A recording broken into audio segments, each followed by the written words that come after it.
আসসালামু আলাইকুম। আন্তর্জাতিক বাংলা সংবাদে আপনাদের স্বাগতম। শুরুতেই জানিয়ে দিব সংবাদ শিরোনাম, পরে বিস্তারিত। তেহরান দমেস্কে সহযোগিতার ফলে গাজা যুদ্ধে ইসরায়েলের পরাজয় ঘটবে। অন্যদিকে ইরানি ন্যানো ক্যাটালিস্ট ব্যবহারে রাশিয়া শিল্পপতিদের আগ্রহ এবং শত্রুদের ভুল হিসাব নিকাশের জন্য ইরানের ভয়াবহ আঘাত অপেক্ষা করছে। আরও জানিয়ে দিব বিক্ষোভে উত্তাল ইসরায়েলের ধর্মঘটের ডাক ট্রেড ইউনিয়নের।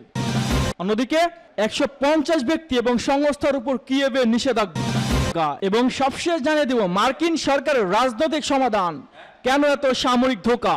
এতক্ষণ দেখছিলেন সংবাদ শিরোনাম, এবার বিস্তারিত। তার আগে ভিডিওটি কোন জেলা থেকে দেখছেন অবশ্যই কমেন্ট করে জানাবেন এবং আমাদের সাথে থাকার জন্য চ্যানেলটি সাবস্ক্রাইব করে দিবেন।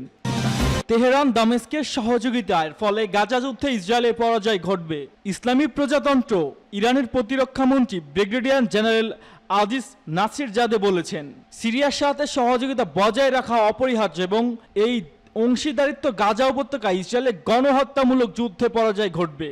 নাসিরজাদে গতকাল সিরিয়ায় প্রতিরক্ষামন্ত্রী মেজর জেনারেল আলী মাহমুদ আব্বাসের সঙ্গে টেলিফোনে আলাপে এ সময় এই মন্তব্য করেন। ইরানের প্রতিরক্ষামন্ত্রী গাজায় দখলদার ইসরায়েলি আক্রমণে আন্তর্জাতিক সম্প্রদায়ের নিষ্ক্রিয়তায় কঠোর সমালোচনা করেন। গত 7 অক্টোবর থেকে ইসরায়েল গাজা বর্বর আগ্রাসন ও গণহত্যা চালিয়ে আসছে, যাতে অন্তত 40,738 জন ফিলিস্তিনি শহীদ হয়েছেন, যার বেশিরভাগ নারী ও শিশু।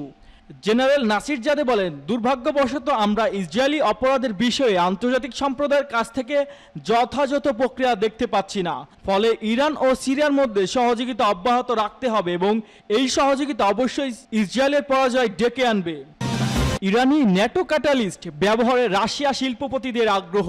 পার্স টুডে ব্রিক্স বৈঠকে ইরানের ন্যাটো ক্যাটিক্যালগুলোর রাশিয়া শিল্পপতিদের দৃষ্টি আকর্ষণ করেছে। ন্যানো ক্যাটালিস্ট শিল্পক্ষেত্রে গুরুত্বপূর্ণ কৌশলগত পণ্য হিসেবে বিবেচিত।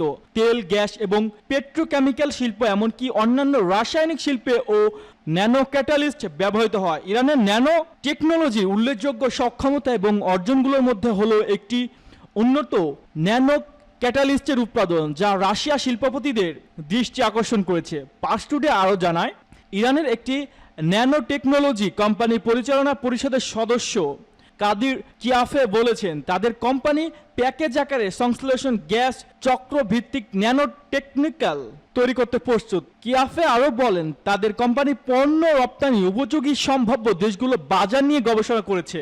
এই গবেষণার ভিত্তিতে প্রতি বছর 5,000 টন বিভিন্ন ধরনের ন্যানো ক্যাটালিস্ট উৎপাদনের পরিকল্পনা গ্রহণ করা হয়েছে। ইরানের এই ন্যানো টেকনোলজি কোম্পানি পণ্য উচ্চমান নিশ্চিত করার প্রচেষ্টার কথা উল্লেখ করে তিনি আরও বলেন, এই কোম্পানি গবেষণা বিভাগ সর্বদা চেষ্টা করে উচ্চ মানের সুবিধাসহ পণ্য উৎপাদন করতে। এই কারণে এই কোম্পানি উৎপাদিত বহু পণ্য আন্তর্জাতিক অনেক কোম্পানির মাধ্যমে বাজারে সরবরাহ করা সম্ভব হয়েছে। উল্লেখ্য যে ষষ্ঠ ব্রিক্স বৈঠক থেকে 26 থেকে 29 আগস্ট পর্যন্ত রাশিয়ায় অনুষ্ঠিত বৈঠক ব্রাজিল, ভারত, রাশিয়া, চীন, দক্ষিণ আফ্রিকা, ইরান, মিশর এবং সংযুক্ত আরব আমিরাত, এই 8টি দেশ অংশগ্রহণ করে।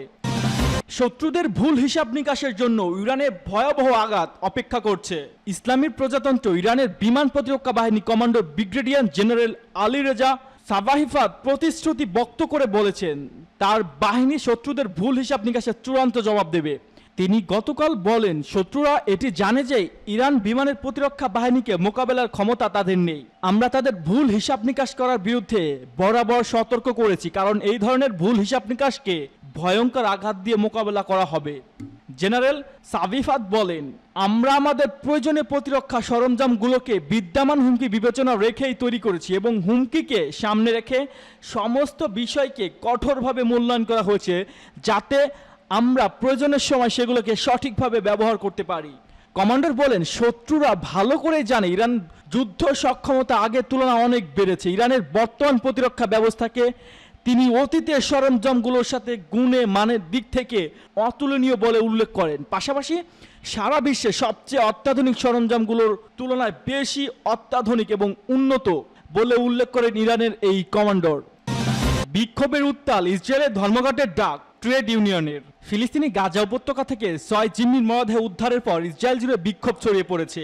এর মধ্যে দেশটির প্রধান ট্রেড ইউনিয়ন দেশ জুড়ে ধর্মঘটের নির্দেশ দিয়েছে। গতকাল রোববার এ ঘোষণা দেওয়া হয়। তেল আবিব সহ বিভিন্ন শহরে রোববার হাজারো ইসরায়েলি রাস্তায় নেমে আসে। প্রধানমন্ত্রী বেনিয়ামিন নেতানিয়াহু সরকারের বিরুদ্ধে বিক্ষোভ করেন তারা। জিম্মিদের মুক্তির জন্য অবিলম্বে চুক্তির দাবি জানান। গত বছরের 7 অক্টোবর ইসরায়েলে হামলা চালায় ফিলিস্তিনি স্বাধীনতাকামী সংগঠন হামাস।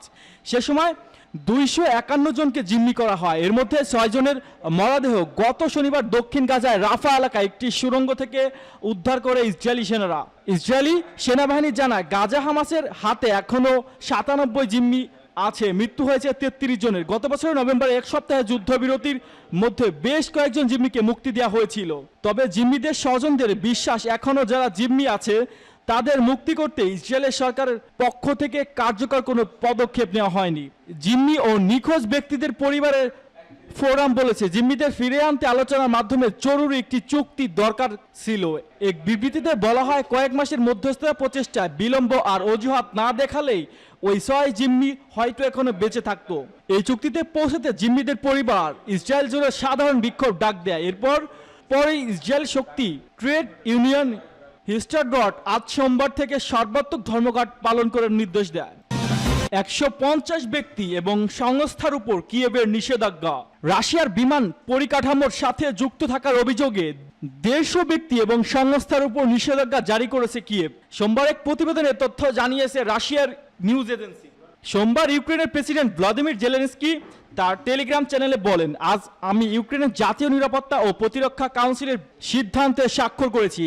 তিনি আরও বলেন, এই নিষেধাজ্ঞা প্রায় 150টি আইন সংস্থা এবং ব্যক্তির বিরুদ্ধে যারা রাশিয়ার বিমান পরিকাঠামোর সঙ্গে জড়িত। জেলেনস্কি আরও জানিয়েছে ইউক্রেনের নাগরিকের বিরুদ্ধে নিষেধাজ্ঞা আরেকটি প্যাকেজে তিনি স্বাক্ষর করেছেন যারা রাশিয়াকে সমর্থন করে। ইউক্রেনীয় কর্তৃপক্ষ এদেরকে রাশিয়ার দোসর হিসেবে চিহ্নিত করেছেন। এদিকে জানা গেছে রাশিয়ার গভীর হামলার সম্মতি দিতে যুক্তরাষ্ট্রকে চাপ দিচ্ছে কিয়েভ। আত্মরক্ষার্থে স্বার্থে যুক্তরাষ্ট্রের কাছ থেকে সামরিক সহায়তা পেতে আসছে ইউক্রেন। এবার যুক্তরাষ্ট্রের সরবরাহ করা গোলাবারুদ এবং অস্ত্র দিয়ে সামরিক বিমানবন্দর ঘাঁটি ও অস্ত্রঘাট ধ্বংসের মাধ্যমে মস্কোতে ঠেকাতে চায় কিয়েভ। এ কারণে জেলেনস্কি চান যুক্তরাষ্ট্রের সম্মতি। মার্কিন সরকার রাজনৈতিক সমাধান, কেন এত সামরিক ধোঁকা? পার্সটুরে মার্কিন সরকার যে অবস্থা দেখতে চায় পশ্চিম এশিয়ার পরিস্থিতিকে তার ঠিক বিপরীত অবস্থায় রয়েছে প্রতিরোধ আন্দোলনগুলো।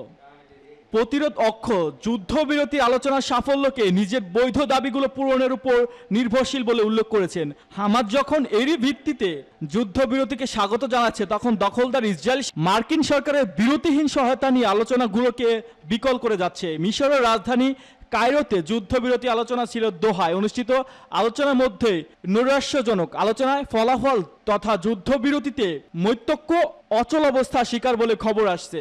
মধ্যস্থকারীরা বিশেষ করে মিশর ও কাতার নির্দিষ্ট রাজনৈতিক অবস্থান ধরে রাখতে মধ্যস্থতা কাজ করে অব্যাহত রাখলেও ইহুদিবাদী ইসরায়েল যুদ্ধবিরতি আলোচনায় নিজের অনমনীয়তার বিষয়ে মার্কিন সহায়তার ব্যাপারে নিশ্চিত হওয়ার টানা টালবাহানা অব্যাহত রেখেছে আরও বেশি ছাড় আদায়ের লক্ষ্যে। হোয়াইট হাউস পশ্চিম এশিয়া উত্তেজনা হ্রাসের পক্ষে রয়েছে বলে দাবি করলেও নেতানিয়াহু এগুমির মোকাবেলায় কঠোর বা আন্তরিক নয়। ফলে নেতানিয়াহু পরিণতি নিয়ে কোনো দুশ্চিন্তা ছাড়াই যা খুশি তা করছে এবং সাম্প্রতিক দিনগুলোতে এসে নতুন নতুন অপরাধযজ্ঞের ময়দান তথা নতুন নতুন যুদ্ধের ফ্রন্ট খুলছে। ইসরায়েলি সেনারা গত কয়েকদিনে পশ্চিম তীরের উত্তরাঞ্চলে তুলকারাম, জেনিন ও তুবাসের নানা শিবির বা ক্যাম্পে এমন তীব্র আগ্রাসন শুরু করেছে যে সাম্প্রতিক বছরগুলোতে এমন আগ্রাসনের নজির নেই এই অঞ্চলগুলোতে। ইসরায়েলি পররাষ্ট্রমন্ত্রী ইসরায়েলে কাতজ ওইসব আগ্রাসী অভিযানে অজুহাত হিসেবে সশস্ত্র ফিলিস্তিনদের দমনের কথা উল্লেখ করেছেন। সশস্ত্র এই ফিলিস্তিনি গ্রুপগুলোর জর্দানের ভূমির মাধ্যমে ইরানের পক্ষ থেকে মদপুষ্ট ও সশস্ত্র হচ্ছে বলে কাতজ দাবি করেছে।